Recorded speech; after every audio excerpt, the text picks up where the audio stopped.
Good morning everyone, আমি প্রিয়াঙ্কা আর আমার channel Priyanka বণিক ভ্লগের আরও একটি নতুন ভিডিওতে আপনাদের সকলকে জানাই স্বাগত। আশা করি আপনারা সকলেই ভালো আছেন এবং সুস্থ আছেন। আমরাও ভালো আছি। তবে কালকে টিটেনাস দেওয়ার পরে আজকের পায়ে ব্যথাটা অনেকখানি কমে গেছে এবং পায়ের যে কাটা জায়গাটা সেটাও বেশ ভালোভাবেই শুকিয়ে গেছে। তবে কাল টিটেনাস দিতে গিয়ে দোকানের দাদাভাই বললেন, তোমাকে এর আগে কতবার টিটেনাস দিয়েছি, তোমার এত লোহায় কাটে কী করে বলো তো? আর তার চেয়েও বড় কথা, কেটেছে শুক্রবার আর তুমি টিটেনাস দিতে এসছো বুধবার, 5 দিন পরে।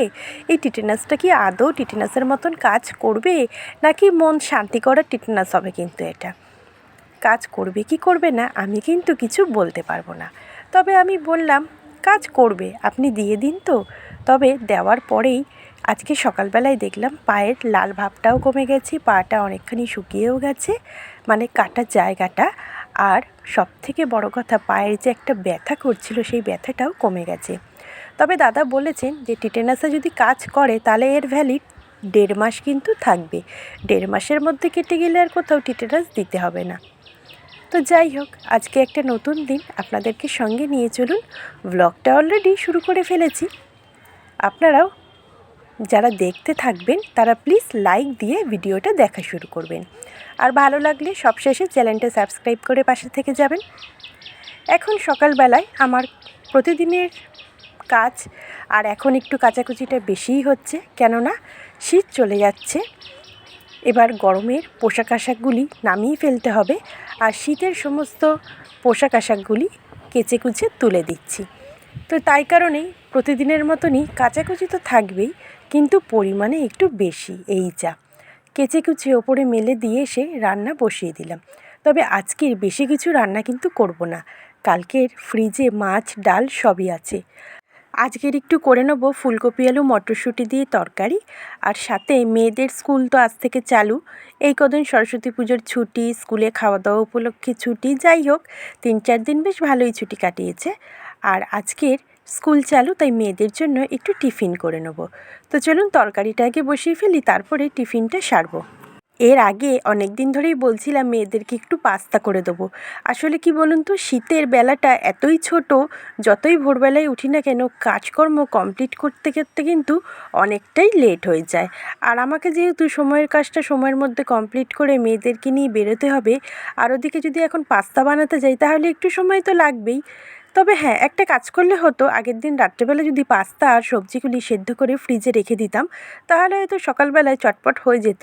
তবে টিফিনটা তো দুপুরবেলায় খাবে, সেই 1:30-2 নাগাদ। তো সেই জন্যই আমি আগের দিনের সেদ্ধ করার রিস্কটা নিই না। বাই চান্স যদি গরম মানে টিফিন বক্সে ঢাকনা অবস্থায় থেকে খাবারটা যদি একটু নষ্ট হয়ে যেতে পারে, তো সেই কারণেই আর কি আমি সকালেই ওদের টিফিনটা সকালেই রেডি করে দিই। তবে আজকের ওই জন্য পাস্তা করে দিয়েছি, যেহেতু রান্নার একটু ঝামেলাটা কম ছিল। এক তরকারি ভাত করেছি, আর কালকের তরকারিগুলি খাবার সময় গরম করে নিলেই হয়ে যাবে। ওদিকে আমার ভাতটা হয়ে গেছে, ভাতে এখন মাঠটা উপুর করে দিচ্ছি। আর এই ডেচকিটায় ভাত করতে এতই সুবিধা হয়, বেসিনে খুব সুন্দরভাবে সেট হয়ে যায়। অন্য করে আলাদা গামলি বা আলাদা ডেচকির মধ্যে ভাতের মার গালতে হয় না।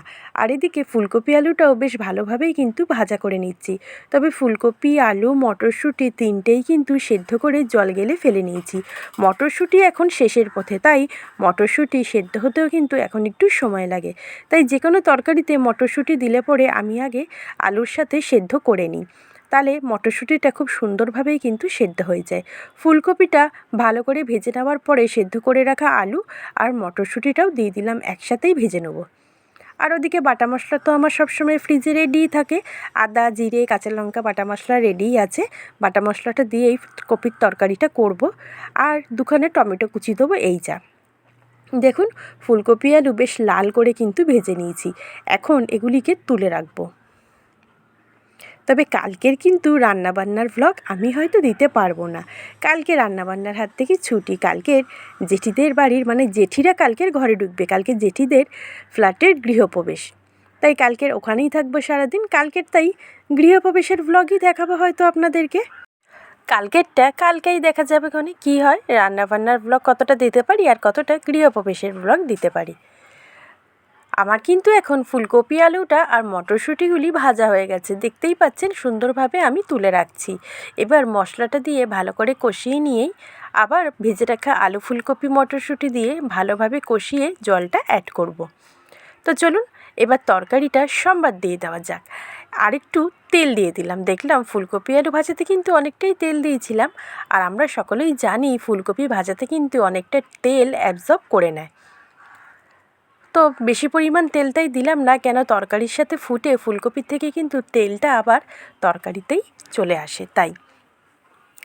তো একটুখানি জিরে সম্বার দিয়ে আমি এখন দিয়ে দিচ্ছি যতটা পরিমাণ আমার ফুলকপি আলু মটরশুঁটি আছে সেই পরিমাপ অনুযায়ী মশলাটা। প্রায় 2 চামচ 2.5 চামচ মতন মশলাটা দিলাম, বাটা মশলাটা। বাটা মশলার মধ্যে আছে এখানে আদা, জিরে আর একটু বেশি পরিমাণেই কাঁচা লঙ্কা দিয়েছি। তো দিয়ে তারপরে একটু জল অ্যাড করে দিলাম, আর দিয়ে দিচ্ছি এখন তরকারিতে যতটা পরিমাণ লবণ লাগবে পুরো লবণটাই এখানে আমি দিয়ে দিলাম। আর এখন দিয়ে দেবো 2খানা টমেটো কুচি করে কেটে রেখেছি, আর এই টমেটো দুটো দিয়ে একটু মিশিয়ে নিয়েই ঢাকনাটা চাপা দিয়ে দেবো যাতে টমেটোটা সুন্দরভাবে মেল্ট হয়ে যায়। আর দেখবেন টমেটো দিলে পরে তরকারিতে যদি টমেটোটা সুন্দরভাবে মেল্ট না হয় তরকারিটা একটা জানি কেমন কেমন দেখতে লাগে। তো ভাতটা আমি তুলে নিয়েছি সেই ফাঁকে, আর এখন ঢাকনাটা খুলে দেখলাম সুন্দরভাবে টমেটোটা কিন্তু মেল্ট হয়ে গেছে। আর এখন আমি গুঁড়ো মশলাগুলি দিয়ে দিচ্ছি, দিয়ে দিলাম হলুদ গুঁড়ো আর দিয়ে দেবো লঙ্কার গুঁড়ো। আর লবণটা তো আগেই দিয়ে দিয়েছি, তাই পরে আর লবণ আমি দিইনি এক ফোঁটাও। এবারে সামান্য একটু জল দিয়ে আর তার আগে দিয়ে দিচ্ছি একটুখানি গুড়, জাস্ট লবণটার ব্যালেন্সের জন্য। এবার সামান্য একটু জল অ্যাড করে ভালো করে মশলাটাকে আগে কষিয়ে নেব। তারপরে ভেজে রাখা আলু ফুলকপি মটরশুঁটি দিয়েও বেশ মিনিট 10 মতন ভালো মতন কষাবো, তারপরেই জলটা অ্যাড করব। আর ফুলকপি আলু যেহেতু আগের থেকে সিদ্ধ করাই আছে ভালো করে, আর ভাজার পরেও বেশ ভালো মতন বলবো না, আরও অনেকটা সিদ্ধ হয়ে গেছে, তাই তরকারিতে বেশি পরিমাণ জল আমি দিলাম না।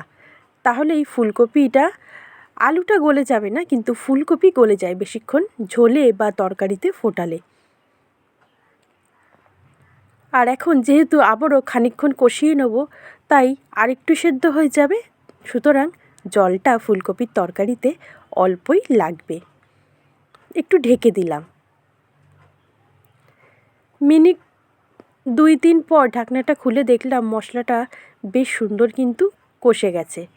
আর এখন আমি জলটা তাই অ্যাড করে ফেলছি। দেখতেই পেলেন বেশি কিন্তু জল আমি দিলাম না।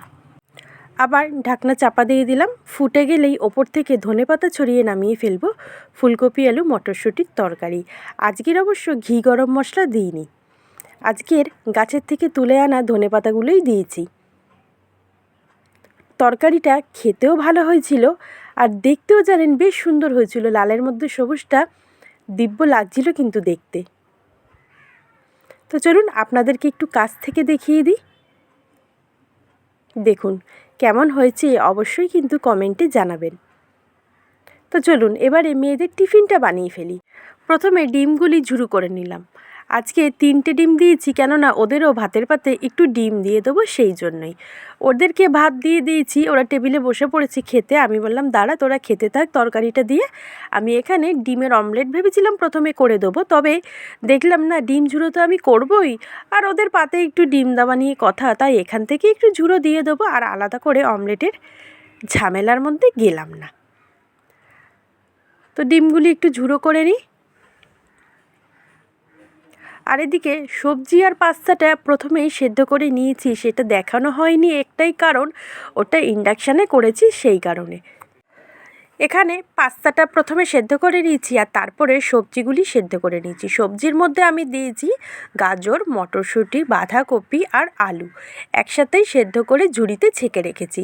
ডিম ঝুড়োটা প্লেটে ঢেলে নেওয়ার পরে কড়াইতে যতটা পরিমাণ পাস্তা সবজি দেবো সেই পরিমাণ অনুযায়ী তেল দিয়ে নিলাম। আর আমি খেয়াল করেছি, আপনারা খেয়াল করেছেন বা দেখেছেন কি না জানি না, তবে একটু যদি খেয়াল করে দেখেন তাহলে দেখবেন বাড়িতে বানানো পাস্তার থেকে চাউমিনে কিন্তু তেলটা বেশি লাগে। আমি এটা দেখেছি। পাস্তায় যেহেতু মেয়োনিজ আর সস পড়ে তাই কম তেল দিলেও সেটা না বোঝা যায় না, কিন্তু চাউমিনে তেলটা কম দিলে চাউমিনটা খেতে একটু অন্যরকম হয়ে যায়, এই আর কি। তো কড়াইতে তেল দিয়ে তেলটা গরম করে নিয়ে এখানে আমি 2খানা পেঁয়াজ আর 2টো কাঁচা লঙ্কা চিড়ে দিয়েছি। বেশি লঙ্কা দিইনি এই কারণে, ছোটো মেয়ে খেতে পারবে না তাই। তো পেঁয়াজটা একটু ভাজা ভাজা হয়ে যেতে তারপরে আমি সেদ্ধ করে রাখা সবজিগুলি দিয়ে দিচ্ছি। এই যে দেখতে পেলেন, এখানে আছে গাজর, আলু, মটরশুঁটি আর বাঁধাকপি। বিনসটা ছিল না, আর তখন আনতে যাওয়ার মতনও সময় ছিল না, তাই বিনসটা আজকের আর দিইনি। তবে আমার মেয়েরা ওই হোয়াইট সস পাস্তার থেকে এই সবজি আর ডিম দিয়ে পাস্তাটা খেতে বেশি ভালোবাসে, তো ওদেরকে তাই জন্য আমি এটাই করে দিই। সবজিটা বেশ ভালো করে ভেজে নেওয়ার পরে আমি ডিম ঝুড়োটা অ্যাড করে দিলাম। আর সবজি সেদ্ধতে আমি একটু লবণ দিয়েছিলাম, তাই এখানে লবণের পরিমাণটা আমি আন্দাজ করেই দিলাম, যতটা পরিমাণ লাগবে সেইটুখানি। কিছুটা মিশিয়ে নিয়ে তারপরে সেদ্ধ করে রাখা পাস্তাটাও মিশিয়ে দেবো। পাস্তাটা দিয়ে খুব যে অনেকক্ষণ ভাজবো তা নয়, পাস্তাটা দিয়ে একটু ভেজে নিয়ে তারপরে আমি মেয়োনিজ আর সসটা অ্যাড করব। আর ওরা পাস্তাটা খেতে বেশ ভালোবাসে। টিফিনে কয়েকদিন ধরেই বলছিলাম যে বানিয়ে দেবো, সময়ের কারণে না হয়ে ওঠেনি আর, তাই কদিন ডিম টোস্ট আর রুটি দিয়েছিলাম ওদের টিফিনে। গরমকালটায় কিন্তু অতটা অসুবিধা হয় না, বেলাটা বড় থাকে দেখে। আর শীতকালে আমাদের সবারই একটু প্রবলেম হয়ে যায় কাজ সারতে বেলাটা ছোটোর কারণে, এই যা। তো যাই হোক, পাস্তার ভাজাটা কমপ্লিট হয়ে গেছে। এখন আমি ওপর থেকে টমেটো কেচাপ আর মেয়োনিজ অ্যাড করে ভালো করে সস আর মেয়োনিজটা মিশিয়ে নিয়ে ওদের টিফিন বক্সে দিয়ে দেবো। কেন এদিকে ঘড়ির কাঁটায় 10টা ছুঁই ছুঁই। এখন ছোটো মেয়েকে বলেছি স্নান করতে চলে যেতে, ও অলরেডি স্নান করতে চলে গেছে। আর এদিকে আমি টিফিন বক্সে ওদের টিফিনটা দিয়ে তারপরে ওকে রেডি করব। আর মেয়োনিজ দেওয়ার কারণেই কিন্তু অল্প করেই তেল দিয়ে আমি করেছি, কেন মেয়োনিজেও ভেজিটেবল অয়েল দেওয়া থাকে। আর যতই বাড়িতে বানিয়ে দিই না কেন, মেয়োনিজটা খাওয়া আমাদের সবারই শরীরের পক্ষে কিন্তু একটু হলেও ক্ষতিকর। মুখে টেস্ট লাগে ঠিকই, খাবারে দিলে খুব টেস্ট হয় ঠিকই, তবে অতিরিক্ত ফ্যাট থাকে, এই যা। তাহলে আজকের মতন এখানেই রাখলাম বন্ধুরা, আশা করি ভালো লাগবে। ভালো লাগলে অবশ্যই চ্যানেলটা সাবস্ক্রাইব করে পাশে থাকবেন, আর বেশি বেশি করে লাইক শেয়ার কমেন্ট করবেন। আর ভিডিওটা দেখার জন্য থ্যাংক ইউ সো মাচ। দেখা হচ্ছে আগামী দিন নতুন একটা ব্লগে।